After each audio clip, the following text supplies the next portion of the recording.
तो कोई भी अच्छा लड़का नहीं है, कोई फायदा नहीं हुआ आने का। क्यों, तुम्हारे वो बॉस वाले फ्रेंड का क्या बना? मैंने छोड़ दिया उसे, किस्सा खत्म। हमारी इतनी अच्छी किस्मत कहाँ, धोखेबाज था। छोड़ दिया है मैंने वो सब। मुझे वफादारी नहीं चाहिए, ये सब एक जैसे हैं। जिंदगी में सुकून होना चाहिए बस।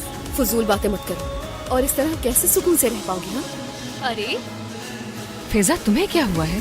कुछ बुरा लगा है क्या?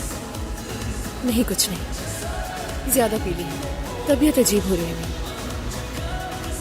ये मत समझो कि मैं कुछ जानती नहीं। जब से आई हो दूर दूर खड़ी हो, सख्ती से पेश आ रही हो सबके साथ। सबसे तुम्हारा क्या मतलब है लैला? मैं बिल्कुल ठीक हूँ, कुछ नहीं हुआ मुझे। ओहो, तुम तो बिल्कुल ही उठ चुकी हो लड़की।